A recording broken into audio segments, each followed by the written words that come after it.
You are listening to WBHM Digital Broadcasting, Birmingham, Alabama.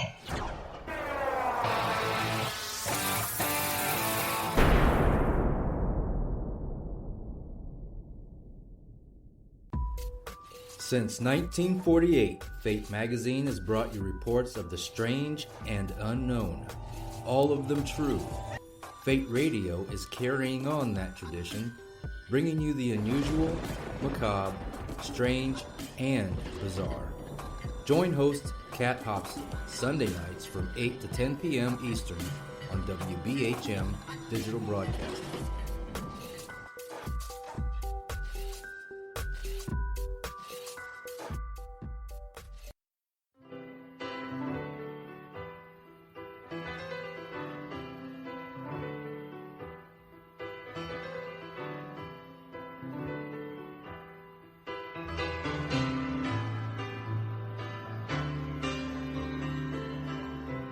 It's Wednesday night, time for the Paranormal Experience radio show with host Kat Hobson. Kick back, relax, and get ready to learn. Welcome to the show. Now, here's Kat.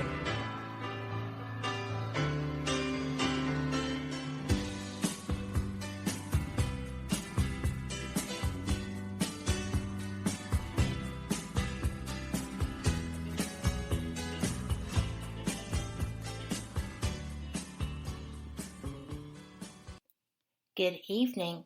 Welcome back to Paranormal Experience Radio this lovely Wednesday evening. I am Kat Hobson, your host. Before we get started, I just have to tell people that Michael is a serious storm. I know so many people have been devastated. Some of my very favorite towns along the Big Bend of Florida are, well, some of them probably aren't still there tonight. And I've never seen a storm that big. It was astounding. I just wanted to let y'all know that we support you. We will be helping to do what we can to get you assistance once things are recognized as your needs. And mainly, if you're listening to this, I hope that you're safe and that your loved ones are safe. And just know that our community and our country and everyone is praying for you, and we're very hopeful for you. And we will be supporting you till you get right. Now, tonight's guest is one of the best EVP specialists in the country. I would argue that he makes definitely the top 5. I think he's brilliant. His information and his evidence is astounding. Tony is the founder of Entity Voices, PI. He is just a genuinely good person. He is someone who doesn't mind sharing and taking other people along on this experience so that other people can get the work results that he does. He is involved now with the Copper Canyon. I believe he owns it. And Tony, if I'm mistaken, please feel free to correct me. The Copper Canyon Paranormal Research Center. And on top of everything else, you brought EVPs. I'm very excited about that. These EVPs were caught where? They were caught inside the Copper Canyon Paranormal Research Center by my wife and I. And that was your first time, right?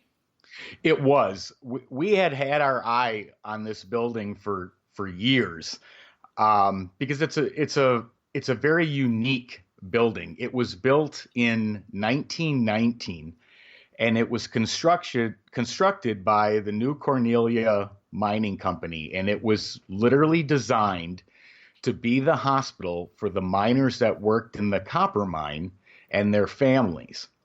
And they supported this. Then later in the 20s or 30s, Phelps Dodge came in and took over the mining operation. So it was known as the Phelps Dodge Hospital at that point. But due to copper prices falling, due to union strikes, it shut down and it closed down. The mine ended in 1985 and the hospital closed in 1986. And it literally has sat empty for the last 38 years. Oh my word. So we got an opportunity, and this was a strange experience because, like I said, we had our eye on that location for years, but never knew who owned it or, how to get into it. And one day on Facebook, I just opened it up and there was a tour happening. And of course, we took advantage of it and we took the tour and we got the opportunity to investigate it for about, I think it was about 4 hours or so, nighttime hours. And what we came out of there with had absolutely blown me away. I mean, Cherie and I have been all over the country in some of the most notable haunted locations across the U.S., and some of them are very good. But this place, I mean, I can't even explain it. There was a draw, there was a connection, and the EVPs that were coming out of there were so strong and so clear. That's when we started to figure out who was the owner, how we could let other paranormal investigators get an opportunity to experience this type of interaction, this type of connection. And after, turning Entity Voices, which was a hobby, now into Entity Voices LLC, and of course the Copper Canyon LLC, it's been a process, and it's definitely kept us busy. But the outcome of this will give so many other people in the field an opportunity to really experience the things that we have. And I think it'll be a learning experience for everyone and an opportunity to share some amazing captures. Well, I think that one of the things about this, and probably from the history of this building and the time frame that it's set dormant, these spirits were just waiting for someone. And I think that's beautiful that you are taking the steps to make sure that other people get to encounter them and interact with them. I can't tell you how much I respect that. Thank you very much. One of the very first EVPs that I pulled off of our recordings when we were first in there, we probably weren't in there more than 15 minutes, but the EVP literally says, "Who are these people?" Meaning, you're absolutely right. They had been left alone for the last 38, 40 years roughly, and had no interaction. Right. And they knew we weren't there on a regular basis. Of course, now we are, but at that time, yeah, they're literally asking, "Who are these people?" So it was very interesting. But yeah, you could tell there had been a long dormancy of communication with interaction with living humans, and they showed that. It was incredible. Well, would you like to play that one? Yeah, go right ahead. Well, let's see if we can't get this to everybody. Here we go. Oh, what is this? Oh, this is where we came in. Oh, I'm going to play that again because I love that. Here we go. Oh, what is this? Oh, this is where we came in. The tone that it asks that question in is just like, we're being invaded, almost. Exactly. It's like, well, that's exactly what we thought. And like I said, that wasn't more than being in the building about 10 minutes, and to have that instantly come forward, I knew that the rest of the data that we had to go through was going to be great to see what else was there, and it was. But it was just such an interesting statement out of a voice that came out of nowhere. Who are these people? It was great. Yeah. I mean, it sounds like the next line would have been, "And why are they here?" Right, exactly. I love when you can get the inflection to catch the mood like that. You're very good at that. Thank you. The cool thing about this building is that, like I said, the history of it, and we didn't know the full history when we stepped inside. It was just the draw to the building. I mean, it's got this Spanish architecture to it that isn't seen very often, and it's a very Southwest style building. And had that building been in Phoenix, 3 months after it had gone abandoned, it would have been torn down and replaced. That's what happens in Phoenix.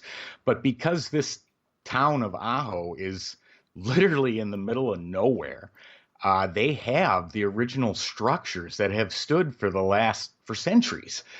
And even if they're not being used, they're still up, they're still standing. And this building is one of those. And like I said, that itself and it's rare. And the typical Southwest history of the fact that people were mining, and you had the Spanish mining, and you had Europeans that had come in to mine, because apparently this town had these 3 mountains that literally glowed with metallic minerals in it. And when the sun hit it, it literally shined.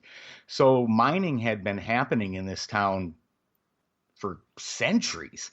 And it wasn't until the new Cornelia or Jonathan Greenway came in and really set up a full-fledged mining operation, had a railroad put in so they could move the ore out.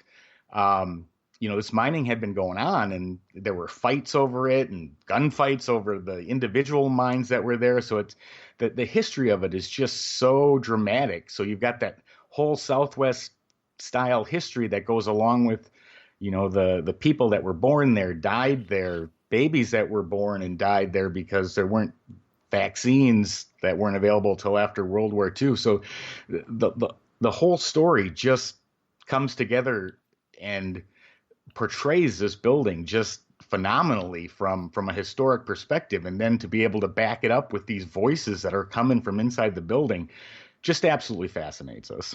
Well, I can see why. Erin in chat was just blown away.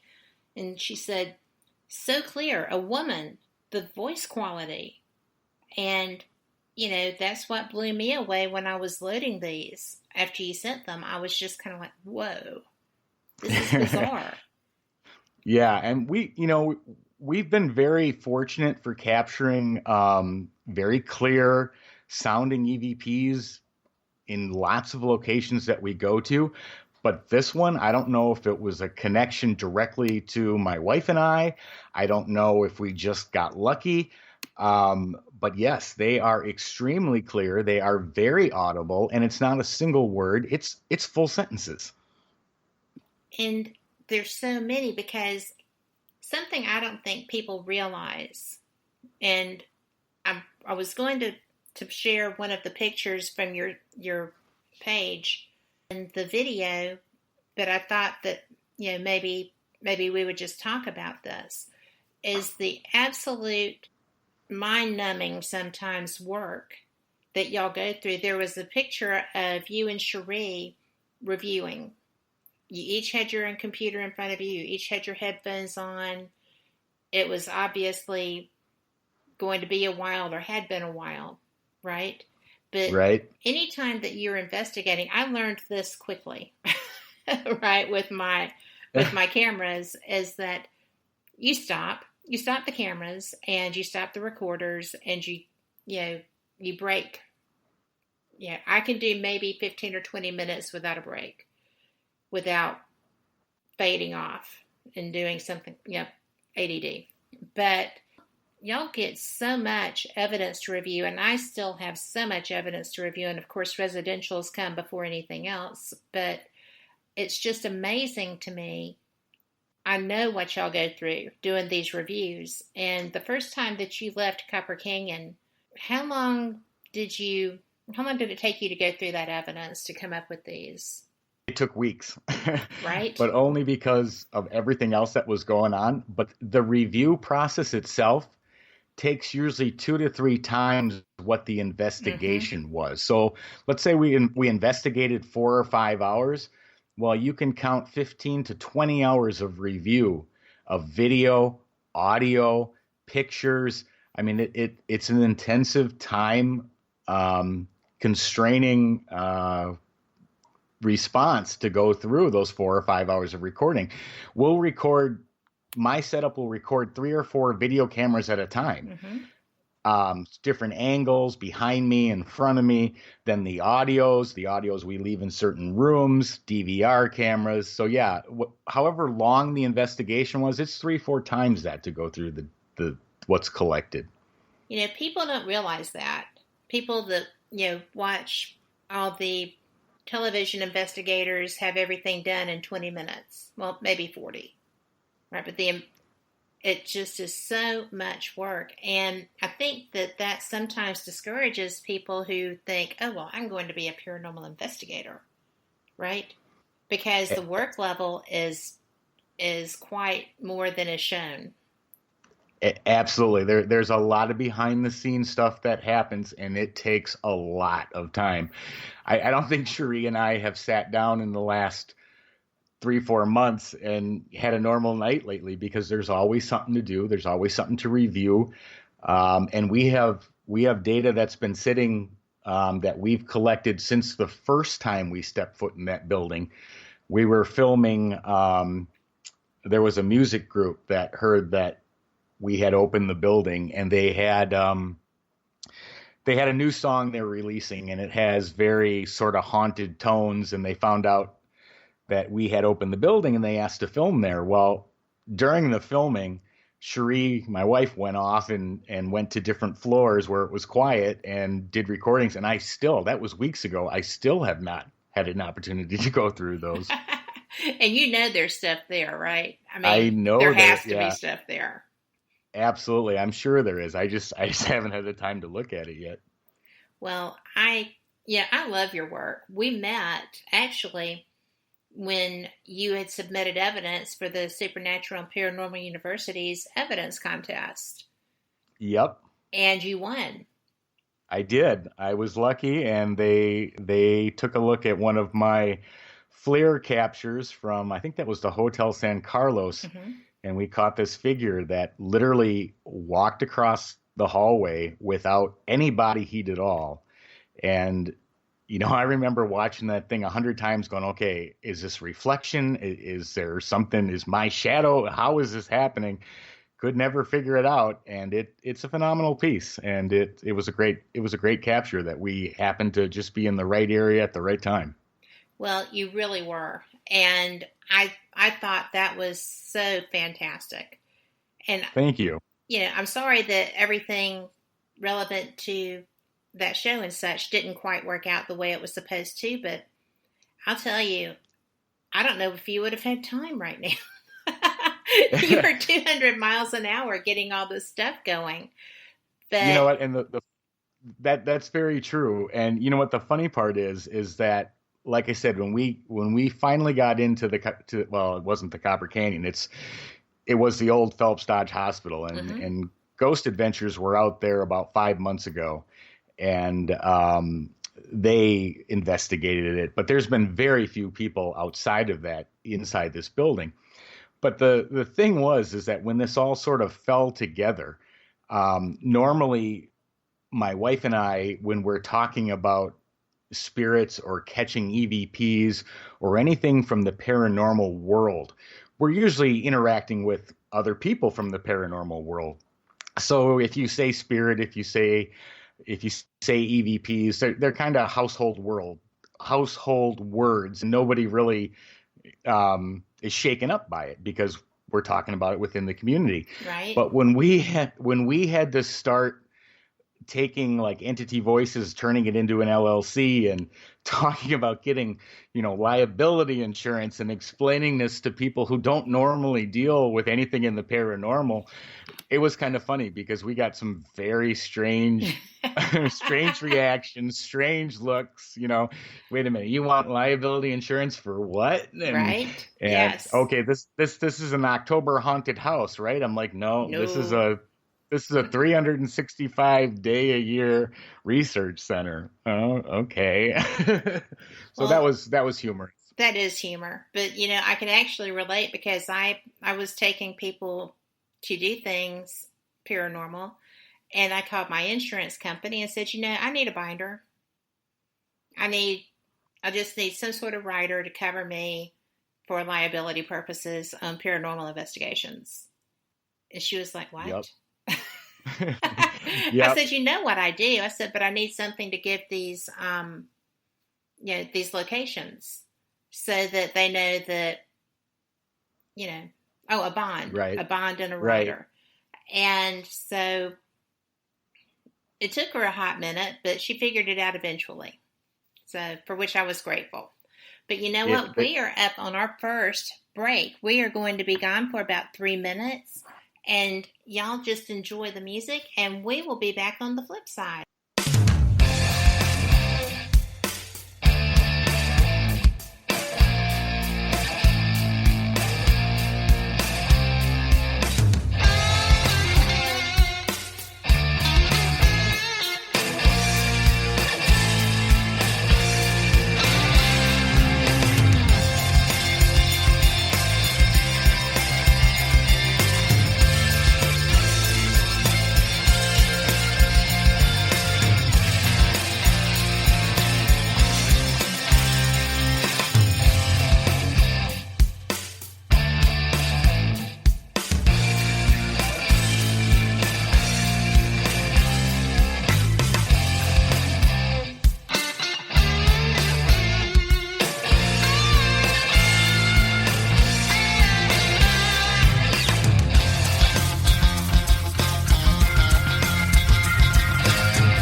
You are listening to WBHM Digital Broadcasting.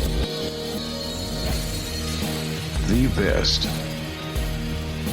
in paranormal talk radio.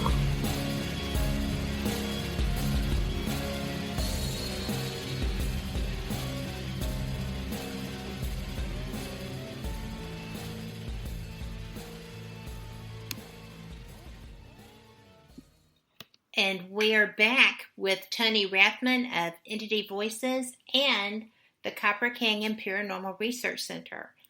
I am so looking forward to my next trip west because I'm coming. I'm going to find a way to make that happen. Perfect. Is it in the Phoenix area? Well, that's kind of the one caveat about where this location is. It's just under 2 hours from Phoenix, and it's like 2.5 hours from Tucson, and those are your two major airports. But it's a beautiful scenic country drive from Phoenix, and there's not a lot of traffic, and it's a very enjoyable ride. And when you get into the town of Ajo, it literally has original buildings, original churches from the early 1900s, and it's a gem out in the middle of basically the Sonoran Desert that has literally not changed much in the last 100 years. And it's an incredible journey outside of just the fact of the paranormal buildings and happening that's going on at the Copper Canyon. But it's a wonderful, wonderful experience around. Well, I love Arizona. I have not been to a part of it that I didn't find just glorious in the beauty. So, not a hardship. It definitely has that. I wouldn't necessarily recommend August, but other than that, we've got about 10 months of just absolutely beautiful weather, and we're into that now. And of course, it's it's October, so we're into the Halloween season as well, which, I think naturally ramps up some of the paranormal activity that's happening out there. So it's really interesting stuff. Well, I think that one of the things I'm most interested in is just experiencing the interior of this structure. It's just, it looks so amazing.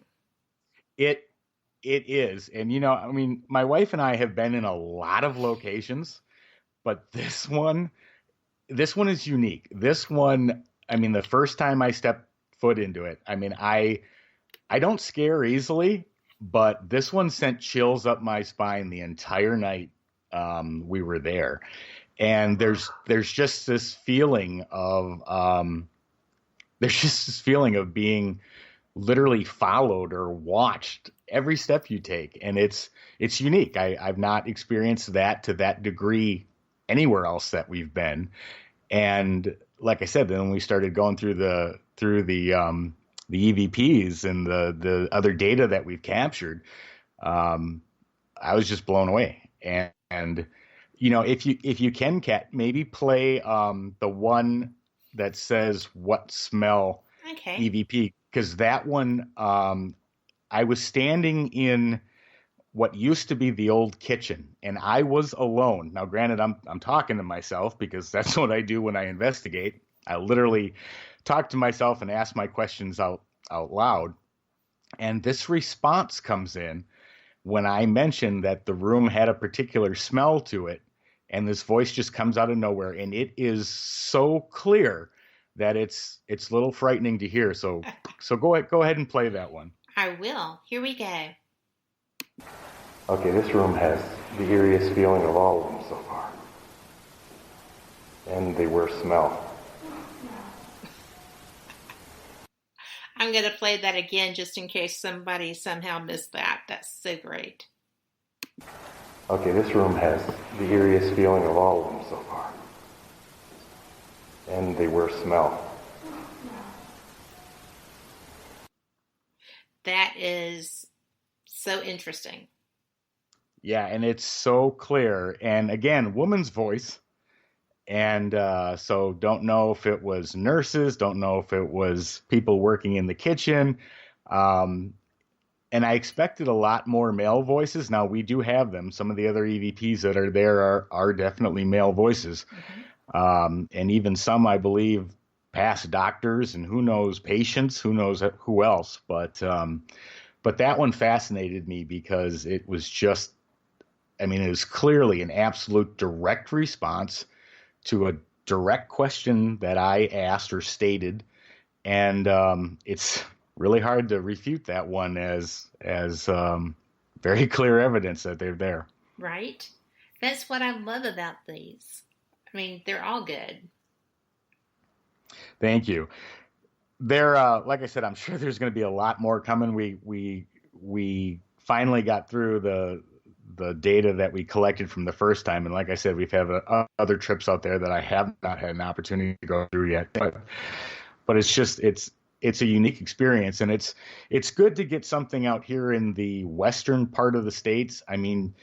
In the East Coast and the Midwest, you've got the big name ones. You've got Waverly Hills, you've got Penn State Penitentiary, you've got places like the Bel Air House, very well known for their hauntings and very great places, don't get me wrong. But the Southwest is very void of a place like this that investigators can go. And that was one of the reasons, especially for Arizona, because there's very little here.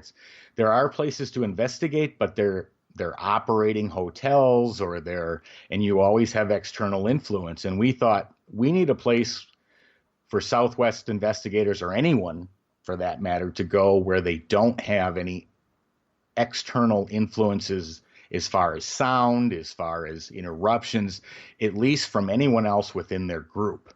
And when we saw this place and then worked out the negotiations and partnerships and everything else, this is an opportunity for paranormal investigators to go and actually get a 10-hour investigation, 7 p.m. to 5 a.m. Alone. They get let in, they get floor plans. They get a real brief tour so they don't get lost. I mean, it's 30,000 square feet, so it's a good sized building. And then they're on their own.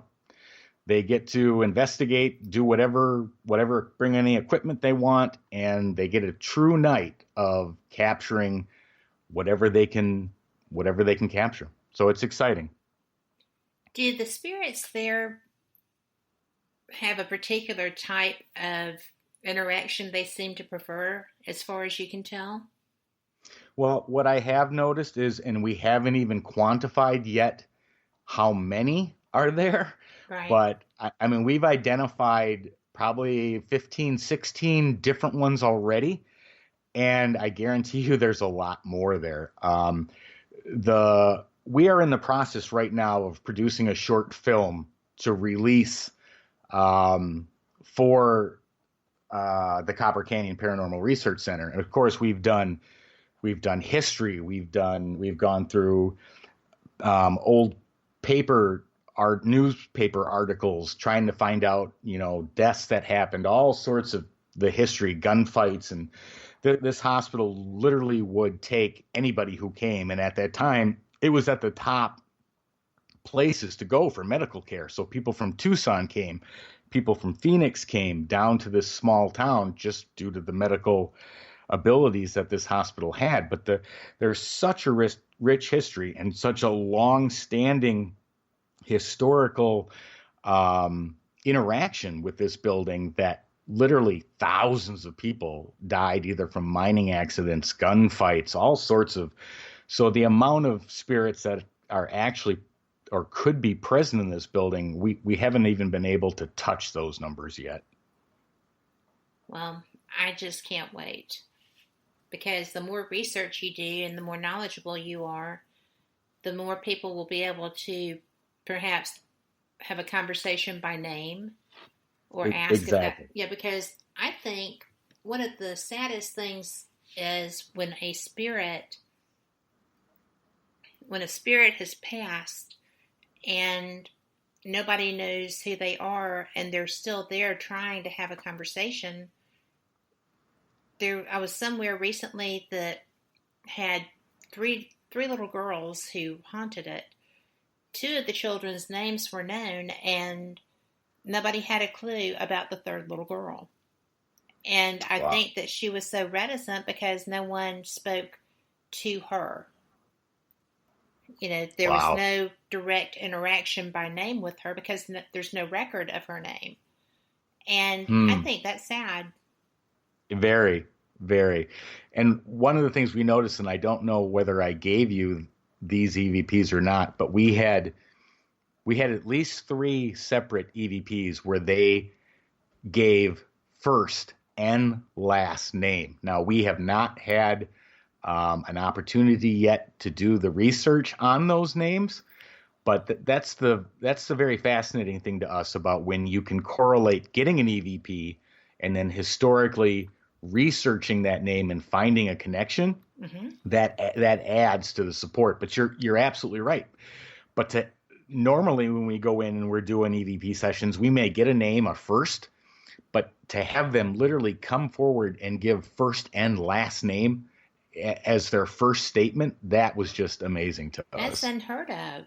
Has that happened with you anywhere else? We've gotten names before, but never that direct.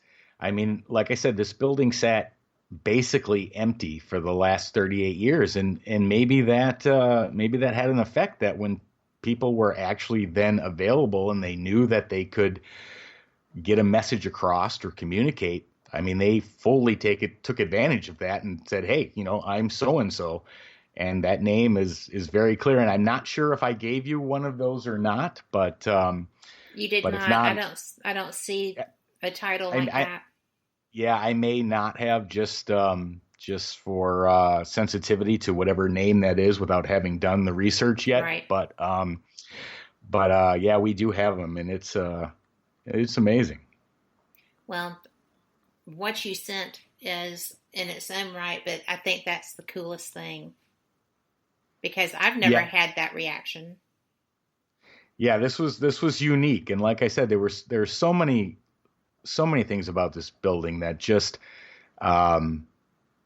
is just fascinating. And every time we go in, something else occurs. And I'm going to tell you this story real quick, and then maybe we can play those other EVPs that I had sent over. But we were, when we're working on putting together this short film video that we're going to release for it, we had taken this producer in and we were showing him around, and we were trying to decide where to film, what rooms to use. And, he was telling me, I love working on this project. But he said, I'm very skeptical. And I said, that's okay. We're not here to convince you of anything.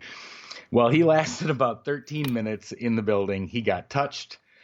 We were standing down on the first level floor, and he comes up behind me, puts his hand on my shoulder, and he goes, "Do you hear that?" And I said, "Yeah, I do hear that." He goes, "What is that?" And my wife says, "That's a baby crying." And he goes, "Exactly." He goes, "There's no babies in here." I said, "No, there's no anything in here." He goes, and it lasted a good 2 minutes.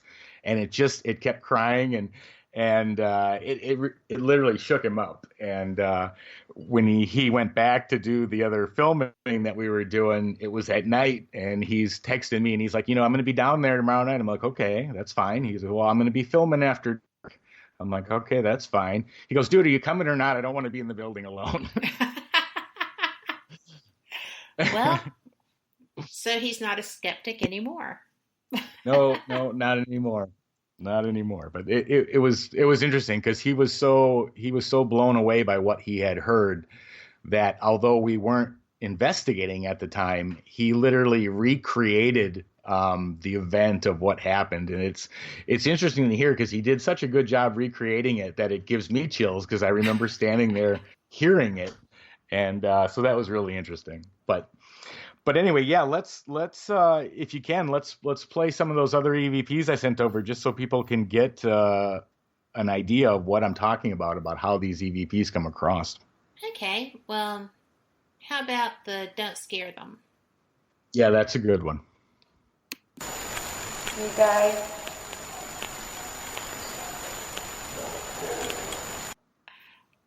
That is so cool. Here we go again. You guys. That is so amazing. And now that was a male.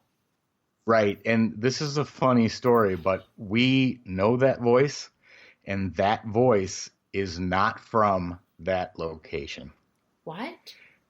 This is a spirit that actually resides. Well, I say resides because that's where we've picked him up for the last 5 years, is at the Hotel San Carlos. And his name is Christian. And when I heard that, I'm like, and then I played it for my wife. She goes, "That's Christian." And I said, "Exactly."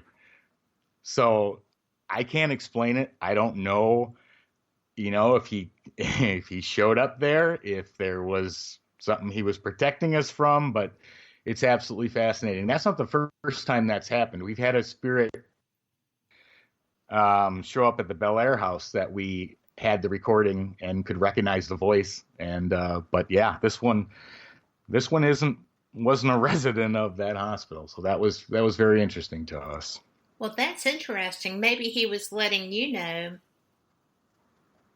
not to scare the spirits. Maybe he felt like there was somebody that might be feeling vulnerable with having people show up like that, right? Well, that's a very good point, because when you hear the responses, the interpretation is multifolded, because you're not sure who they're talking to. You could be absolutely correct. He could be talking to us saying, "Don't scare the spirits." He could be talking to the spirits saying, "Don't scare them." We don't know, but You're absolutely right. And there's another EVP that I sent you that we could probably play next, where we're literally asking them to communicate. Now, this one's a little harder to hear, and headphones may be recommended to hear it, but it is on my page if anyone wants to go back and take another listen. But we're literally asking them, we're here, communicate with us, and they literally ask are we safe? Yes, this one's amazing. So, hopefully everyone has their headphones on or their buds plugged in, and here we go. You don't have to be scared. You can come out and talk to us.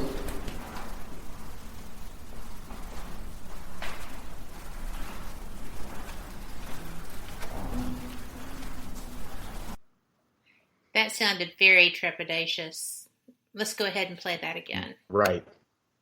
You don't have to be scared. You can come out and talk to us.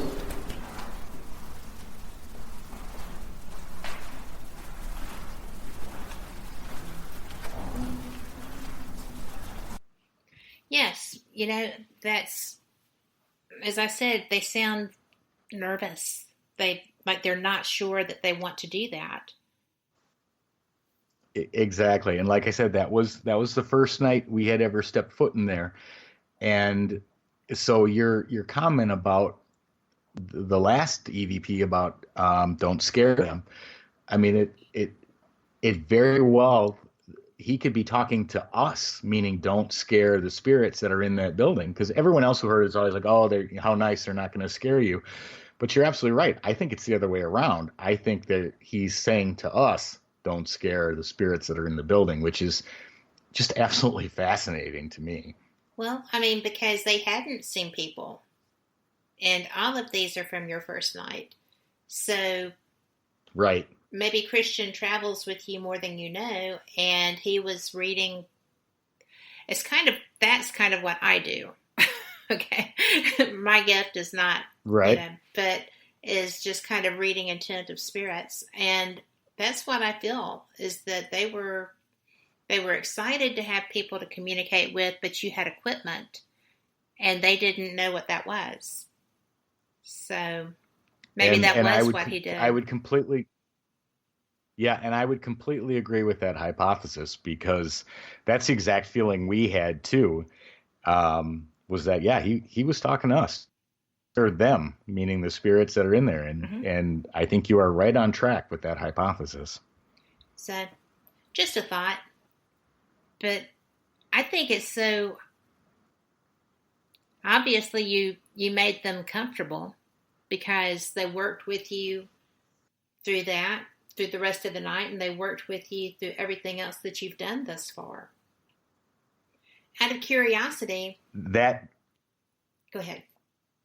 And that's very true, and much more to be done. And like I said, it's time limitations that are holding us back at the moment, which will free up as we get some of this other stuff concluded. But there's so many more questions we want to ask. There's so many more tests we want to do. But yeah, they have been receptive. They have been kind. We have not felt threatened. There was one. You know what? You're going to have to stop right there, because that's a great stopping point, because I can't wait to hear the rest of this. But we have a 2-minute break. We'll be back on the flip side, guys. 2 minutes.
to WBHM Digital Broadcasting, the best in paranormal talk, only on Paranormal Experience Radio, broadcasting live out of Birmingham, Alabama.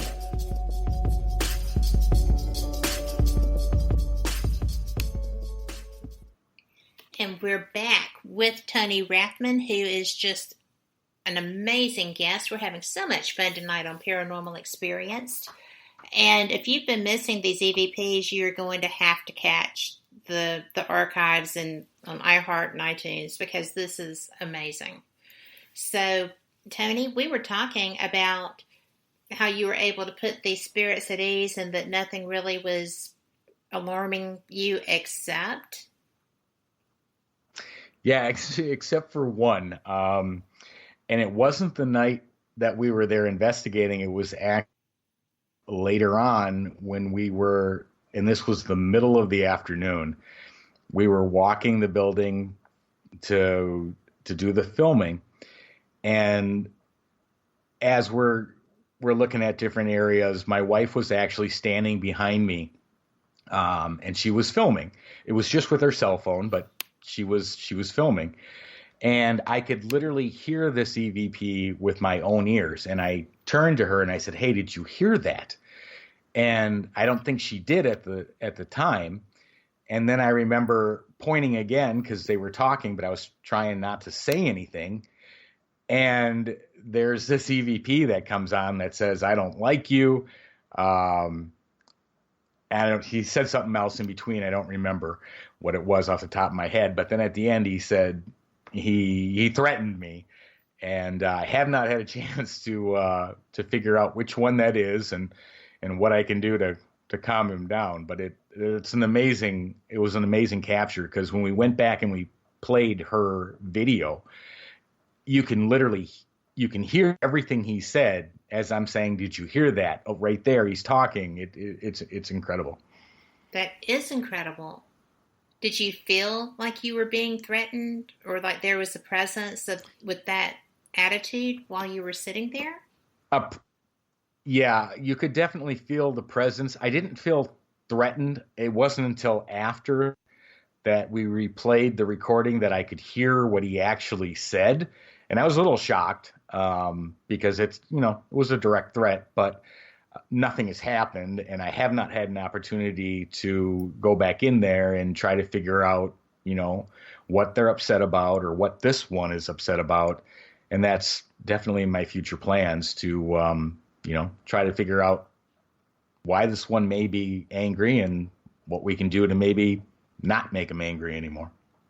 Well, it may just be that you are you strike me as a very gentle person, but you are a very strong personality. And it may be that he thinks he's the alpha and he just doesn't want anybody to be mistaken about that. What?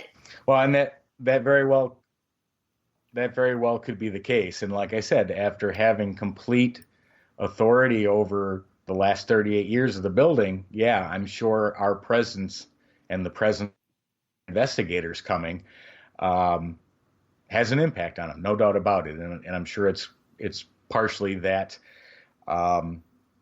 that fight for authority, and who and of course we don't want those fights. Well, of course but not. We'll when I get back in there, obviously that's one of the things on my to-do list, is to try to get this spirit to communicate and maybe share a little more information about what he's upset about, and take it from there, because we have had this happen before and we were able to work it out, and so we'll see what happens. Well, sometimes all it takes is just a good conversation, right? I mean, just absolutely clearing the air. In chat, we have a comment that says, he's probably territorial and protective. Like you said, he's been the only, maybe he's been the only alpha male in there for all this time. And that could easily be the case. And of course, we're very respectful of that. And and like you said, it usually comes to communication. And although it's not like talking to another person where you can have direct we do get enough feedback usually when we're speaking to be able to know whether we've changed the attitude or changed the impact or the feelings associated with it. So hoping to be able to do the same thing with this one. I hope so too, because it's just, I think that's an important thing. And on that note, I was going to ask you before the break, but you said that Ghost Adventures had been in there. And they were, yep. I know that Zach has a certain time frame and that he works within trying to get evidence by being a little provocative on occasion. And which is interesting because I've seen him be like that with, adult or difficult spirits, and I've seen him be very charming with child spirits. So he does react according to his situation. How was he when he was at the research center? He did a good job. The coincidence between when Zach was there and there was a part of that, it was called the Old Phelps Dodge Hospital, and there was a section in that show where Zach recorded an EVP and Aaron said, I want to kill Zach. And it was so funny because when I had the recording of the spirit, that's exactly what he said to me. He said, I'm going to kill you. And when was not even thinking about Zach's show that he shot in there. But when we went back and we double played both what he recorded and what I recorded, there's some very similarities in the tone of voice. And his to me, clearly, I heard exactly what Aaron heard. Right. And then when I had my own saying the same thing, I'm like, okay, this very well could be the same spirit. Reacting the same way to the strong male personality. That's interesting. Exactly. Right. Because he is a very strong Zach did a really personality. good job. Oh, very much so, yes. I mean, he did a good job, and like you said, they're limited on time, and their schedules are constrained. But he gave a brief history of the building, and most of it is accurate, and so I commend him on the work that he did in there. And but I can tell you there is a lot more going on than what he had time to research. Well, I'm working on trying to get through his people to get an interview. I think that would be one of my favorite people to talk to because he's controversial, but he's kind. And right. I think that the kind would win out over the controversial because everybody either loves him or hates him. There's not any middle ground. I kind of do take the middle ground. That's very true. I am not fond often of how he approaches spirits, but I do know he has time constraints and he's trying to get stuff done. But I also know that they adopted a dog in the middle of a shoot, right? So, because he sent it home with Billy. Somebody's taking this dog home. I do remember seeing that. And I know that he stops shoots to meet people and, so that the fans can have their time with him too. And I know it's just because, if you get this taken care of, then you can get back to work, but you need to take care of the ones that brought you, right? And he knows that. So, right. I know that other locations he's been awesome. Yeah, and he shows that kind. He shows that kind personality in many situations. Mm-hmm. And you're right; it's difficult when you're shooting a television show because you're, as a paranormal investigator. I mean, doing television alone changes the outcome of what you're trying to achieve. I mean, television has one goal, and that's to entertain. So yes. the true necessity of doing paranormal investigation sometimes takes a back seat to that. And he knows that, I'm sure, after doing it for 13, 14 years, however long he's been doing it. But you're right. He has that kind side of him, and that's been shown in many things. Like you said, the dog being adopted, other situations where he's interacting with people and fans. So, I mean, I give him a lot of credit for what he does.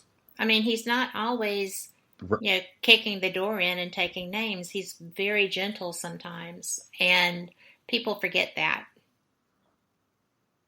So Very true. Very true. I tend to forget it myself sometimes when he does something, and I'm just like, oh, I would never do that. What are you, and then I'm like, television, trying to get it done.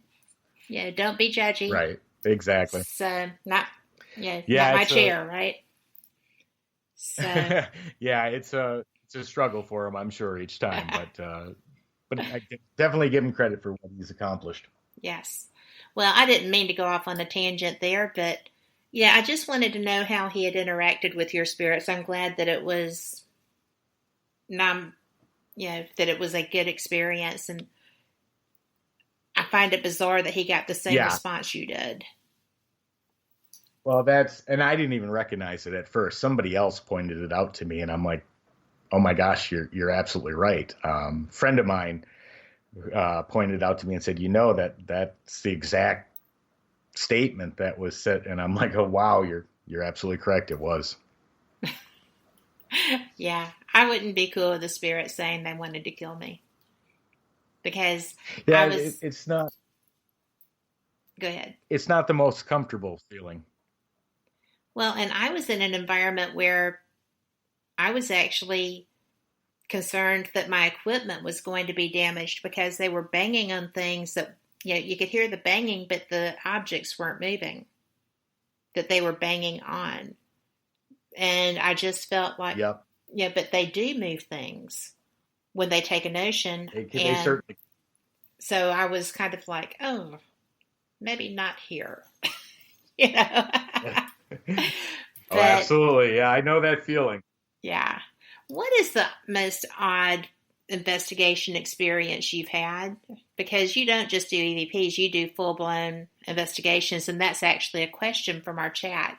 Yeah, sometimes it's great to go to the historic sites, the buildings with reputations for being haunted, but sometimes, and I can't go into complete detail here, but it's sometimes the personal investigations, the home investigations that we do that bring out some of the craziest stuff we've ever seen. In fact, and like I said, I can't go into detail, but there's one that we're dealing with, the last one we did and the current one that we're getting into, the backgrounds, the evidence, and the things that show up, that's where the true uniqueness and sometimes the scariest things come out. And so like I said, I can't go into detail because they are personal investigations, but those are usually the ones that are the most rattling as far as being scary and unsettling. But I think our building will give it a good run as well. Well, we are just about to the top of the hour. This time is going so quickly. We are going to be taking a 5-minute break, believe it or not. And this is a great time to stretch your legs, throw a few cartwheels, do what you need to do. And we'll be back. We have more EVPs. Tony has more stories from his experiences, or not stories, but descriptions. And we will be back in 5. Y'all just enjoy this.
You are listening to WBHM Digital Broadcasting, the best in paranormal talk, only on Paranormal Experience Radio. Broadcasting live out of Birmingham, Alabama. And just like that, we're back. Welcome to the second hour of Paranormal Experience Radio. I am your host, Kat Hobson. I'm joined by Tony Rathman. If you missed that first hour, you've got to go back and grab it. It'll be out on iTunes, iHeart, Google Play, Podbean, and heaven only knows where else. So many outlets, and we appreciate all of them. And this has been fantastic as far as EVPs go. Tony brought a bunch of his work to share with us from the Copper Canyon Paranormal Research Center. And I got to tell you, I'm coming. I am coming out there. This is astounding. Great.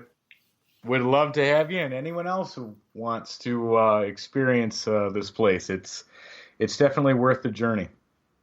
You know, I had mentioned to you when we started that this is the fourth Paranormal Research Center that has been dubbed such that I know the owners of. And I think it is so great that people are setting aside these places and maintaining them and making them safe for investigators to come into so that they can do this research and learn the techniques, learn their equipment, and perhaps find a method to communicate in such a way that we can understand how the spirits are still there. I love that you're doing that. That is absolutely correct. And that was one of the purposes for it. I mean, obviously, as much investigating as we do and capturing, the real passion for us is to find out exactly, what's going on. Are these spirits stuck? Are they in limbo? Are they just on another plane where, whatever building they're in may look run down to us, but to them it looks as if it was, freshly built and brand new. Those are the answers that we're always searching for is what life is like outside of this one. And hopefully not only for my wife and I, but for anyone else who is looking for a place to be able to try new tools or do investigations without outside influence or other people walking around talking, making noise, whatever the case may be. That's definitely one of the areas. And of course, we also want investigators to share what they've captured, so that other people can hear it, see it, understand that, hey, this occurs on a regular basis. And this is not a unique catch. It's not something that was, a fluke. This is a true response to a response that came back, out of thin air. But there's so many other things to capture in the building as well. So every group that comes in, every set of new tools that they may have or want to use or find out what they can capture with, those are all things that help build the research and help build the sharing of what was captured and the understanding of what's occurring. So that's the other big piece of why we're doing this. Well, it's a huge deal, because I feel like spirits get, like when you walked in, they were so active because they hadn't had human communication. Well, living human communication. Exactly. And, one of the things, this is a funny story, but one of the things my wife and I don't remember how long ago, a couple of months ago, we were having this discussion, but, if you think about, and we know only from responses that we've captured that they can hear us. Obviously, if I'm asking a question, they respond. They can see us.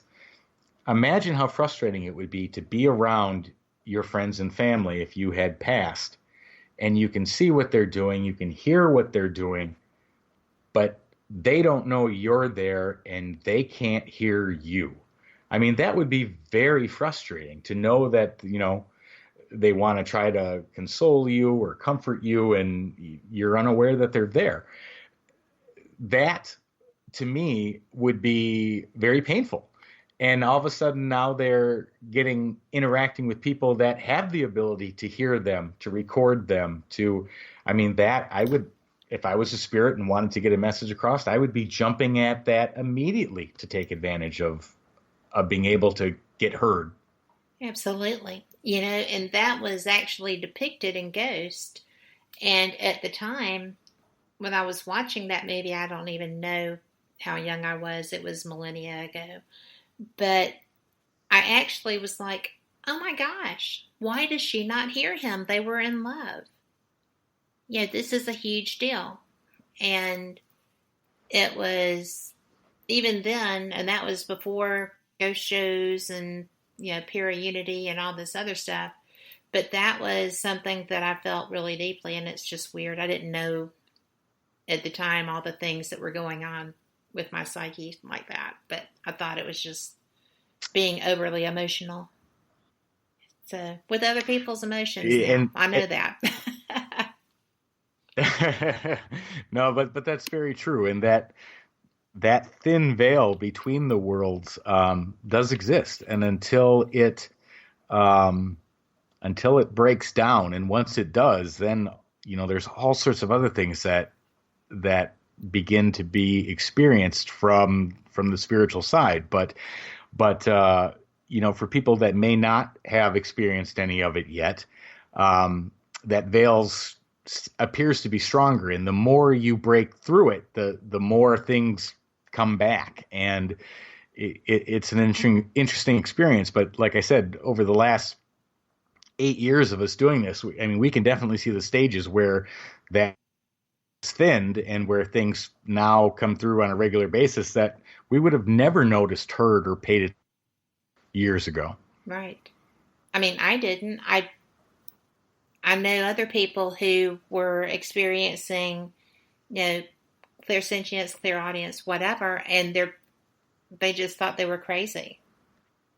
They had no idea what that was, and there wasn't a lot of support for that either. And fortunately, my grandma was New Age before there was New Age, so she helped with that a little bit. But, it's really something to see the strides that we have made in understanding spiritual gifts and knowing how they're being utilized by spirits at different places, or just spirit guides who are helping you to know what other people might need. And here you are going in and just making assistance basically available to these spirits by the people that you're going to bring in. That's so amazing. Thank you. And like I said, it hopefully it'll be an opportunity, especially for the Western states, to have a place where that acknowledgement of what's happening and the ability to capture will grow the entire paranormal community across the world, because that's very important to us as well. And that knowledge sharing and that ability to say, hey, this was captured, this is legit, this is here it is, take a look, tell us what you think. But like I said, to give that opportunity to other people that can do that and experience it for themselves, and be able to come back and say, hey, look what we captured, and get that momentum going where everyone's sharing, and that's going to help hopefully that para-unity as well that we all know is suffering today. Well, it is. I saw somebody discussing that, on Facebook today even, that we're like, what do you think causes all the drama? And I tend to steer clear of drama, so I'm not always aware of it. But the answers seem to be ego. And then, somebody else said greed. And then somebody else said, well, just state the obvious, it's jealousy. And I think people are they're so afraid somebody is going to take their evidence and claim it as theirs. But is that really, because you can go back, you can timestamp it or whatever with your stuff. But I think it's really important that people do share. You were brave enough to come out in that contest, and the other entries were as well, the entrants, and say, this is what I got, check this out. and it was brilliant. You have to be willing to share information, because you know what?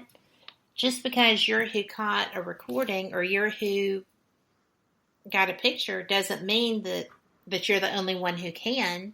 If you'll share how you did it, then getting your work duplicated by someone is a good thing. It means it's confirmation for you, right?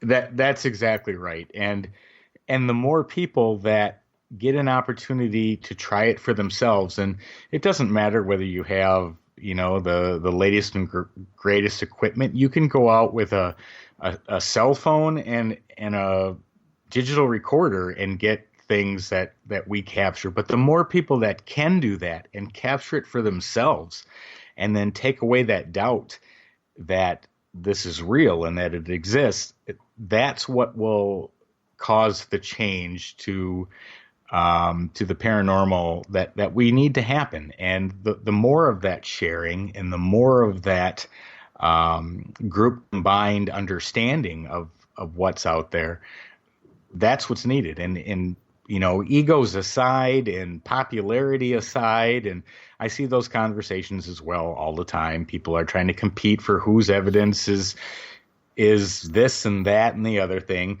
But the fact of the matter is, if it's legit evidence, it doesn't matter whether you get 2 likes or 10,000 likes.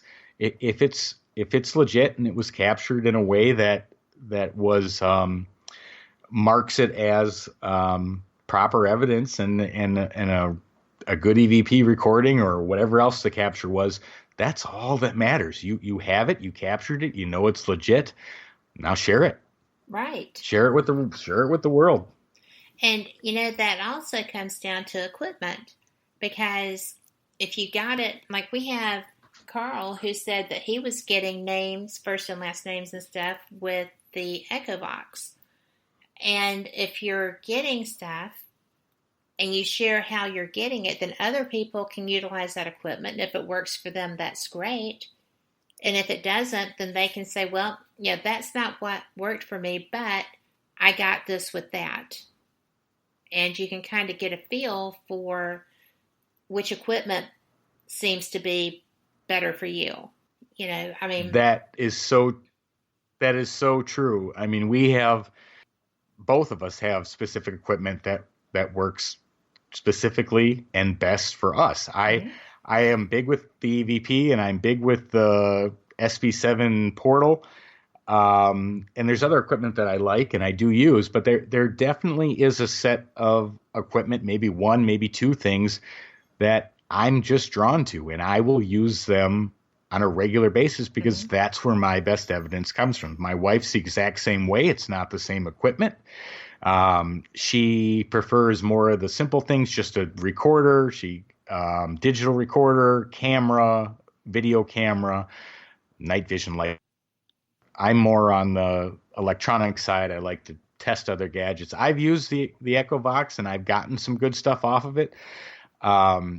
It's probably not my immediate go-to, right, but I'll try it because I have had results. But the more you use a piece of equipment, the more results you get. And so if you find one that works, I completely agree. Keep using it. Use it over and over and over.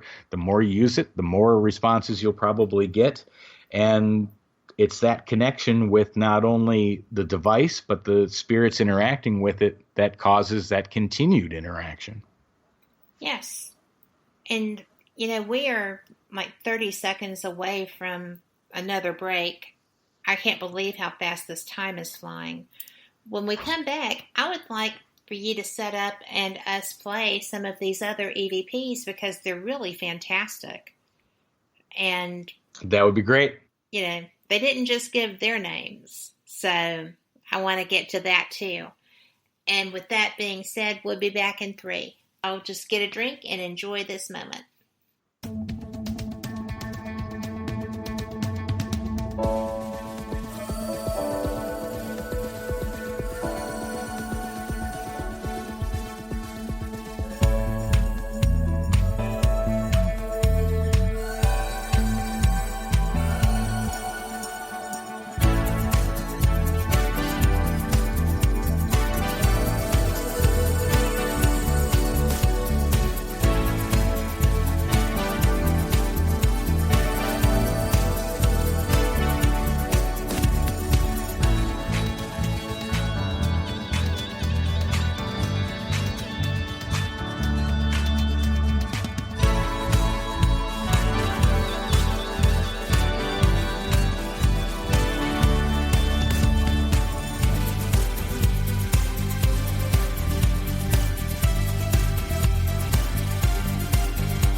You are listening to WBHM Digital Broadcasting. The best in paranormal talk radio.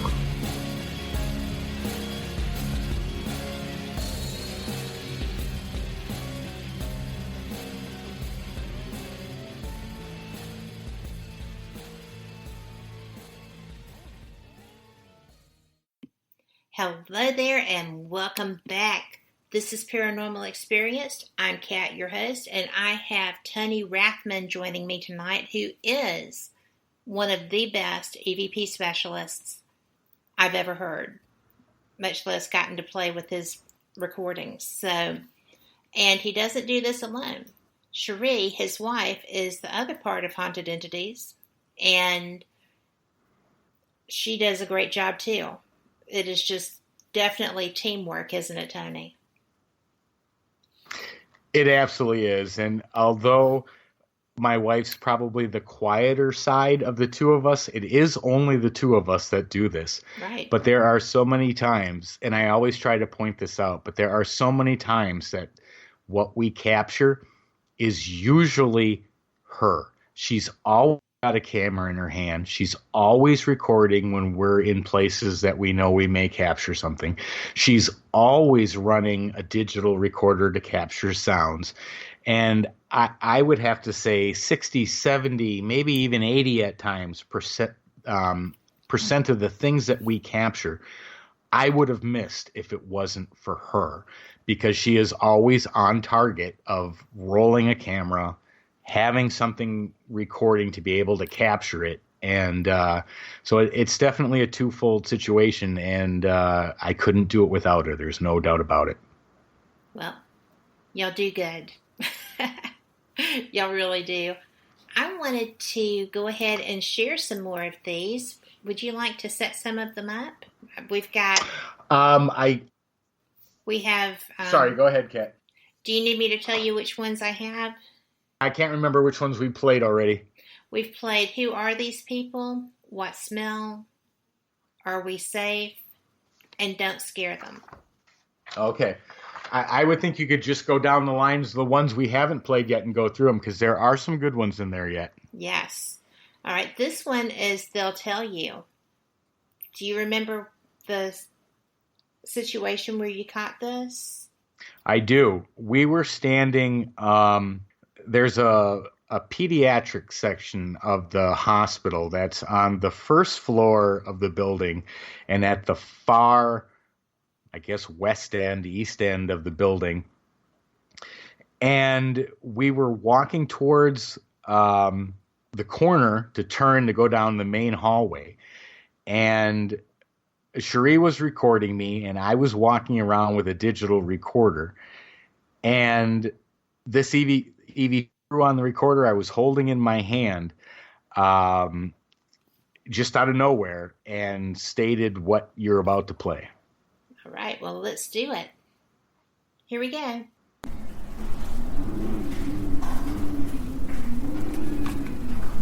That. Are there any spirits in here? Please say hello. Let's play that again.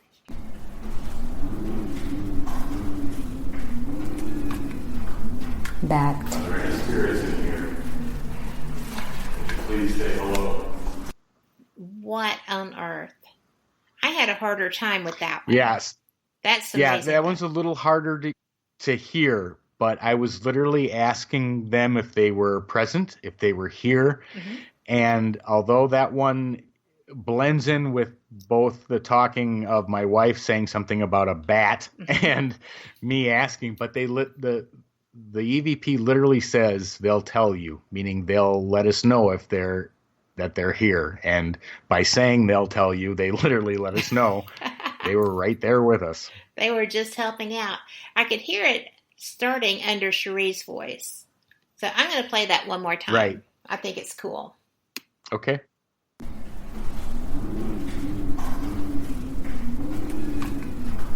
That. Are there any spirits in here?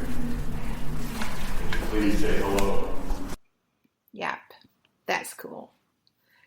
Then we have Felt it? I do not have my glasses on. Felt it. I think that one is they we were with a couple other in the group the very first night we were there, and one of the other ladies that was there was her and I were talking, and you can feel the energy in this particular room. I think we were in the surgery room, I don't remember. But we were talking about the energy and how it literally was intense and tingly, and this voice comes in and literally says, feel it. And it's a great EVP as well. All right, well, let's do it. I feel like I have an electric current going through me. Right. Yep. And it's strong. Yeah. It's very strong. It's like vibrating. Yep. Step in there. It's awesome. Oh, there's a cool breeze in here. Oh, because there's a window. Hello. Here you go. That's amazing. I'm going to play that for y'all again. I feel like I have an electric current going through Right. me. Yep. And it's strong. Yeah. It's very strong. It's like vibrating. Yep. Step in there. It's awesome. Oh, there's a cool breeze in here. Oh, because there's a window. Hello. Here you go. That's astounding. I like that because just as she gets it, right?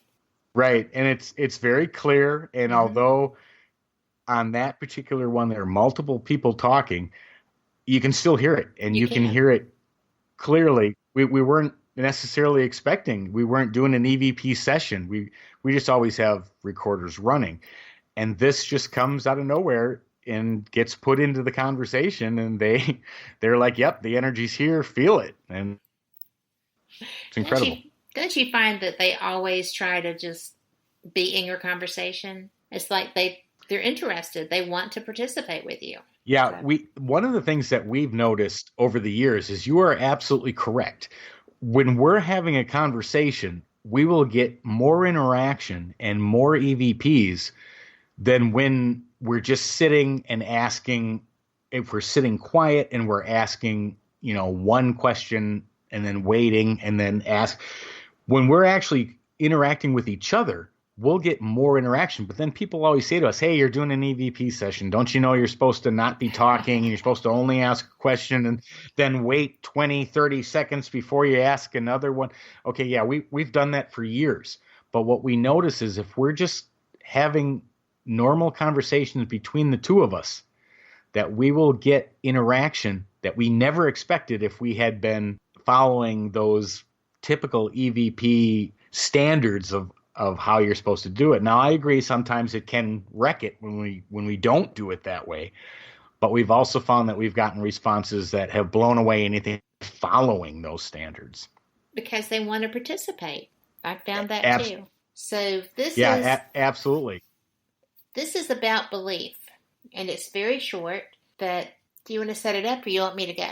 Well, we were standing down one of the main halls, and I can't remember off the top of my head whether I asked the question or my wife did. And this one's funny because rarely do my wife and I disagree at what is being said, but this one we did disagree. I heard about belief, and she says, no, this one says, I'm about to leave. And after she said that, I heard that as well. So it's either about belief or it's I'm about to leave. Sometimes with EVPs, as you know, it's very hard, and we always try to get secondary opinions. What does everybody hear? Because unless you can get a consensus on, people hearing the same things, that helps the understanding that your EVP is consistent and heard correctly. But this is one that we did disagree on, but we'll see what the listeners think, which one they hear. All righty, and here we go.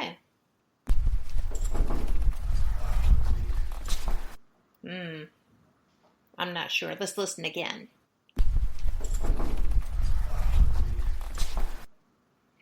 I'm going to have to go with Cherie. But where would you be going? Yeah, you know what? I not sure, but it's good to hear that if that's what it says, that they can leave. Yes. So that makes me happy.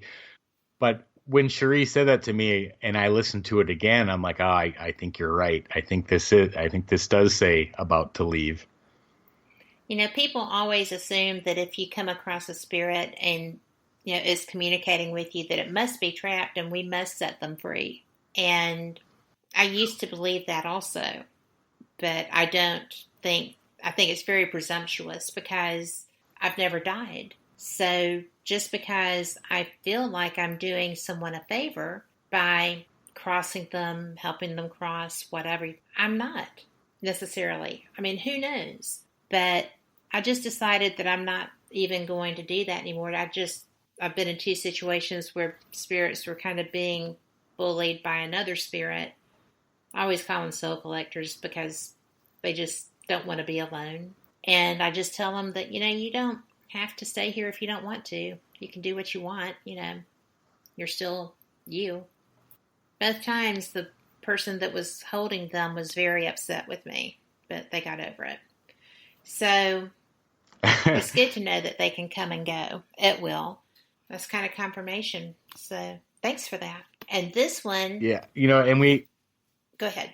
I was just going to say, we agree with you completely on that aspect. It's not always, they're not always trapped. Now, if they're calling out for help, if they're asking, specific things that clearly show that they need assistance, but the majority of the ones that we've come across are not trapped, are not stuck, are not missing some vital link to be placed somewhere else where they should be. They are doing exactly what their free will is allowing them to do. And they have the choice to change it or redefine it or however they want. And so I agree with you completely that not every spirit you come across is trapped or stuck or needs to be crossed over. Well, and sometimes the help they need is simply getting a message, to someone, or, it's not necessarily liberation. Right. But like in the instances that I mentioned, it's really weird because I was guest investigating with the same team both times this happened. I know they think I'm crazy. It was a spirit that was a human spirit that had convinced these people that he had dominion over them. And so they couldn't leave. They had to stay there. And when I walked in both places, I was like, oh, no. Only your creator has dominion over you. He has dominion over this guy too. So you can go where you want to go. You don't have to stay here.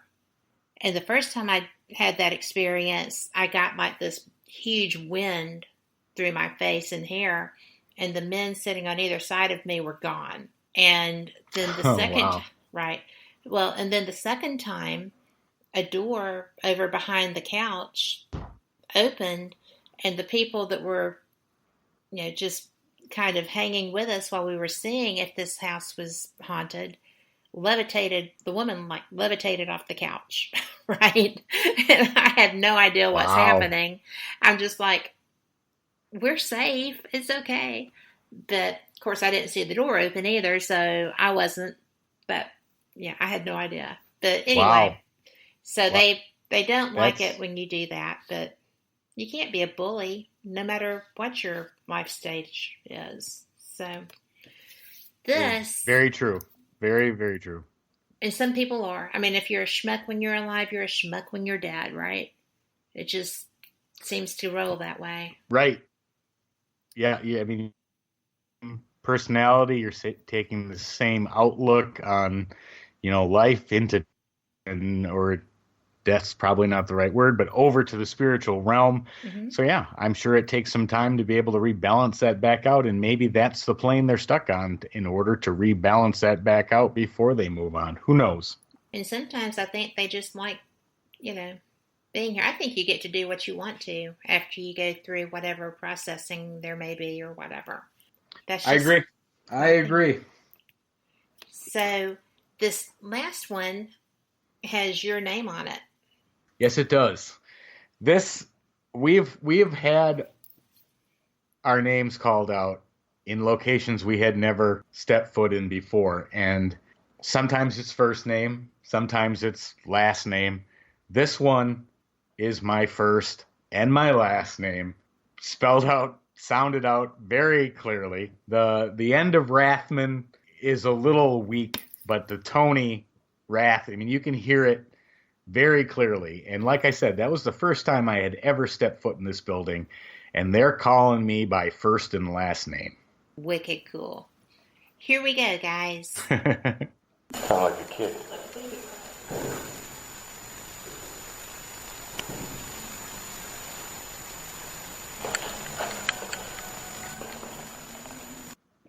All right. Let's play that again in case somebody didn't get it. Kind of like a kid.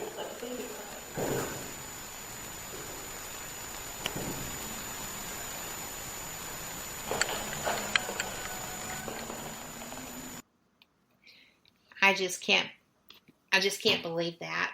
When I was loading this on here, I played that just to make sure I had, everything loaded properly. And it blew me away. I was so surprised because, I didn't know that was your first time in the structure when I was listening to these. And now that you tell me that, I'm even more surprised because that was a definite calling you out. It was. And I mean, like I said, the whole connection to this building, I think, is bigger than, at least for me personally.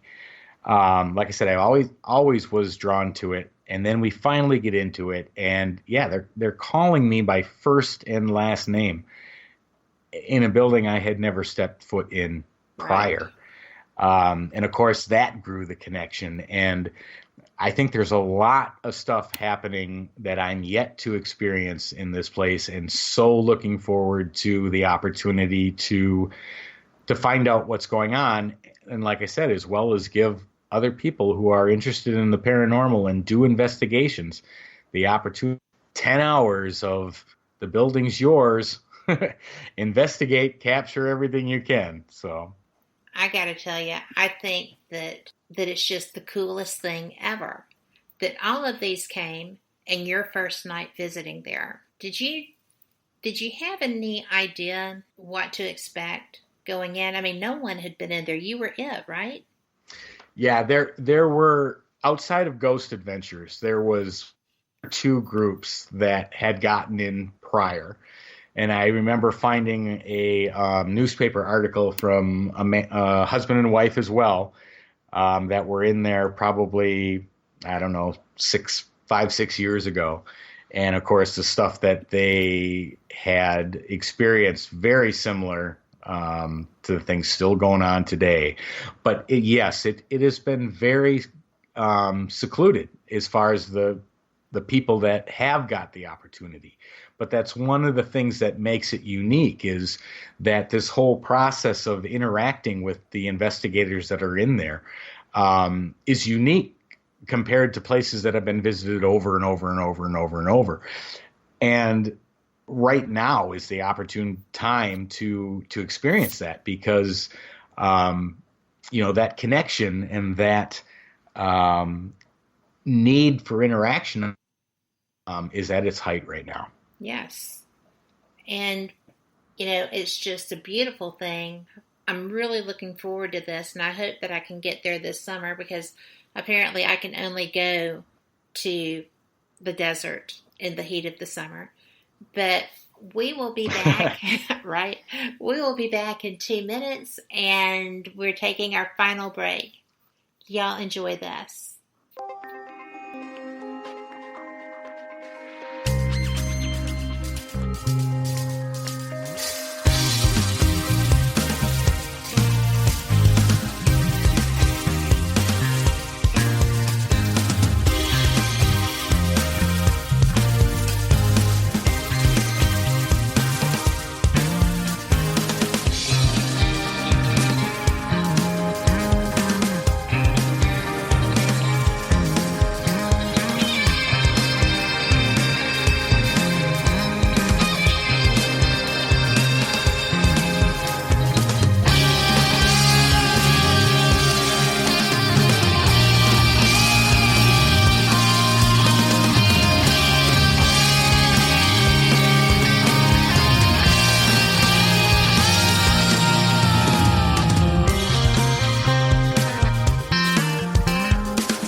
to WBHM Digital Broadcasting, the best in paranormal talk, only on Paranormal Experience Radio, broadcasting live out of Birmingham, Alabama.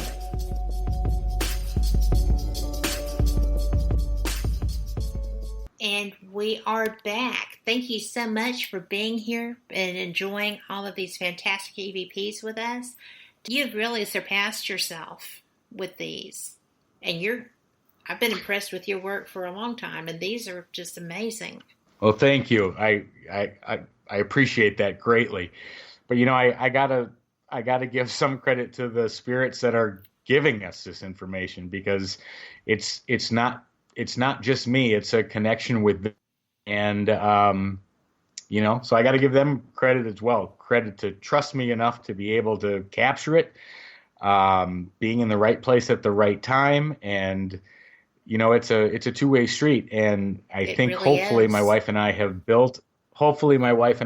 built a reputation with them, for them to trust us enough to give us this information, because I know lots of investigators that go out and come back and say, well, I got nothing here, or we didn't. Well, I think some of it is that relationship building process, and sometimes that takes time. It does. And, I'm glad to hear you say that, because so few people acknowledge that need, and it's real. Yeah, that's true. It's very real. It's very real. And the stronger that trust and that understanding and that acknowledgement that this is not just some fairy tale. This is really happening. These voices we're recording, we're hearing, they're there, they're responding. It's that belief that they're really there. You have to truly believe it. If you don't, chances of you getting this type of response is probably hindered by that disbelief that they're actually there. I would agree with that. Another place that I have been that is a true research center is the old Paulding Jail. And the person who owns that jail has a portal running almost all the time when she's there. It's a very odd thing to be, slicing tomatoes or cucumbers and be having a conversation with a spirit who is coming through the portal to ask you why you're fixing that or what are you doing. It's a direct interaction. Yeah, and it absolutely is. And just by the fact that they know what you're doing, they can see what you're doing, and they can ask a question about that, takes any doubt away that Right. It's a direct interaction. And for the record, Yeah, these are the completely same agree. spirits that I ticked off so bad that they were banging on things. We had to come to an understanding. So, Whoops. yes. Well, it was inadvertent, but I could understand after the fact why they were so upset. So, and I just explained to Sure. them that I didn't drive 14 hours to be ugly. I was there to get answers. And eventually we came to, like I said, an understanding. And when I left, my radio skipped. I was listening to Sirius, and it skipped off the song it was on and started playing Alison Krauss's Ghost in This House. So I figured they were telling me bye. Nicely. Wow, that's So, an amazing, almost too coincidental to be coincidental. right? That's funny. So apparently they can Yep. control your satellite radio too. And I'm sure they can. I've seen them manipulate electronic devices far beyond what I ever thought imaginable. So I'm sure they can easily manipulate a Sirius radio. I have been so blown away by the things that I have seen like that. And I know that you have done the electronic side of things much more in depth and longer than I have. What seems to be the biggest draw? What seems to pull them into your conversation above all else? Well, that's a very good question. It depends, I guess, on whether we're out at a location. A lot of the ITC devices, the portals, the spirit boxes, there's only a couple of apps that I use, Echovox being one of them, and the other one is a app that's not even available yet, that was given to us to test. But depending on where the devices are used, a lot of the ITC stuff I will do actually in my home. And there are people that say, oh, you don't do that. You don't want to draw them into your home. Well, guess what? Whether I want to draw them into my home or not, they're already here. Right. And whether they followed us or whether they are looking to communicate. And when I turn on a box at home, that is when I usually get the clearest, the most direct responses, because they are literally here waiting for me to turn it on to communicate. And when we go out to locations, there's, they're maybe unsure, they're maybe not sure how to use it, whatever the case may be. But the ones that are around and waiting, knowing I'm going to turn it on twice a week or whatever my schedule is for that device, they're literally here waiting for me to turn it on. And that's when the interactions are the strongest. That's very interesting, because I have always been told, don't investigate in your own home. I had something going on a couple of weeks ago. It was driving the dogs crazy. Somebody was in the kitchen moving things around and, just basically banging on a few things. And the dogs are looking at me like, really, you have to fix this. And so I just turned on a voice recorder and I said, okay, who's here? I'm listening. Obviously you have an issue. And my eardrum started vibrating. And I was like, no, not in my ear. I need you to vocalize so that I can hear you on the recorder, because I can't hear you when you're vibrating things.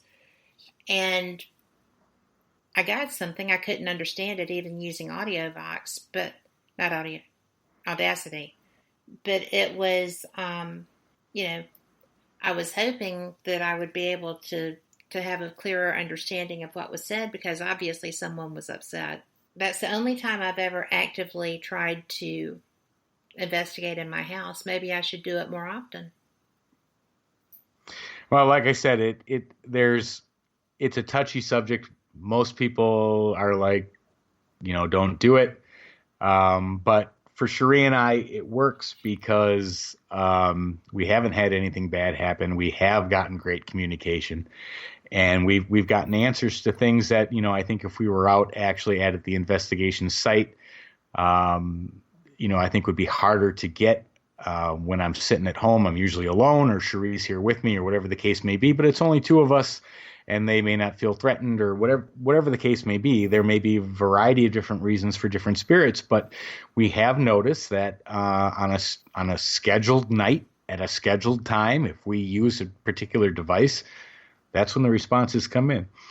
But that response that you got, that you said you couldn't quite understand, right? If you still have that response, send it to me, because we know some tricks to clearing it up and being able to pull out things that are maybe not readily heard. But send it to me. Send me the audio file, and let me see if I can clean it up for you. I will do that, because I shared it with a few other people, but no one else could pick anything up either. I think whatever it is was important, because obviously somebody was feeling less than happy. And I don't want anybody at my house feeling that way. And if they took the time and the energy if they took the time to try to leave the message, they had something that they definitely wanted to express. So it's so funny, because I have a puppy that's not used to my house. She's only been here a couple of months, but the older dogs were just like, really, fix that, And I'm like, we'll give it a shot, guys. So I just thought that was funny. We don't get that much. But I'll send that to you when we get off of here. Yeah, perfect. I'd love to be able to see what I can do with it. Maybe pull that message out so you can have that understanding and maybe what they were trying to say. That would be great, because I don't know, when you do that, do you just have like a quiet zone at home when you sit down to do your sessions? Yes, I do. We will, and like I said, the point of doing it is usually at the same time, on the same days. using the same equipment, and of course, absolutely eliminating any outside or external noise factors, whether that be radios, television, kids, whatever the case may be. But that controlled environment is absolutely crucial to being able to make it work as it needs to.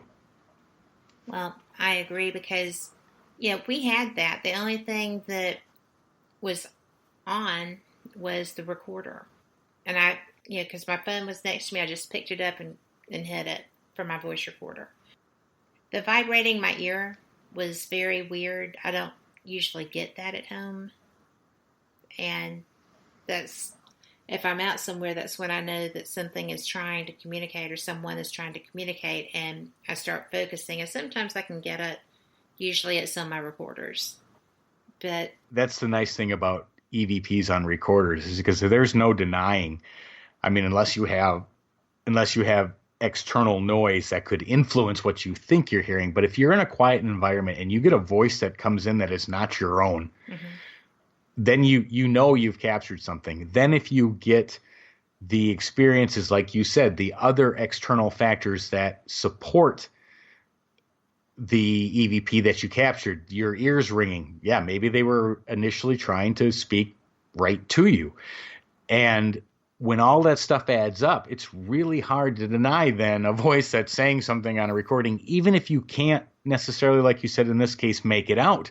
But you know that connection was made and that attempt was done to try to communicate something of importance to you. And I just felt like, I don't know if it was what one of my friends who's a psychic calls the grannies that are here. And they would die if they heard themselves referred to that way. Or if it was, seriously, they would have a fit. Or if it was just, because it sounded like somebody was looking for a pan. Wow. I'm not going to look for a pan in the mornings because David's at work and I don't have to cook him breakfast, right? And he cooks a better breakfast than I do anyway. But it was just so odd that, it's like, right. What are you doing? What are you looking for? Who is doing that? I find it funny that the dogs will know before I do when somebody's here. Yeah, pets are very attentive to noticing something of the paranormal, sometimes even lots of times before people are, just because they're sensitive to it as well, and they can usually notify you, hey, if the dog's barking, growling. We've seen our dog do that many times at staring into areas that, we don't see anything, but obviously he's sensing something, he's interacting with something.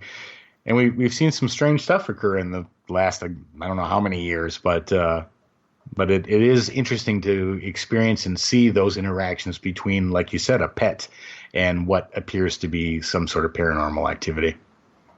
It'll trip your brain on occasion. That it will. Well, tell people how to find you, Tony, because we are just right out of time. All right. Well, real quick, to find me, Facebook's probably the easiest. Just Tony Rathman. Just type in Tony Rathman. You'll go right to my paranormal Facebook page. We are also entityvoices.com for our website. If you're looking for the Copper Canyon Paranormal Research Center, you can find that at www.coppercanyonprc.com. I'll tell you, it looks amazing. I can't wait to get the chance to get out that way. Thank you so much. I've had the best time with you. It's just been too long. It's been 5 months since we spoke. I didn't realize it had been so long. It has been, and a lot's happened in between. So yeah, we'll have to make sure we don't let 5 months go by again. Absolutely. I am going to just tell everybody thank you so much for being here, and I appreciate every one of you. We'll catch you next week. Same cat time, same cat channel. Good night. You are listening to WBHM Digital Broadcasting. The best in paranormal talk radio.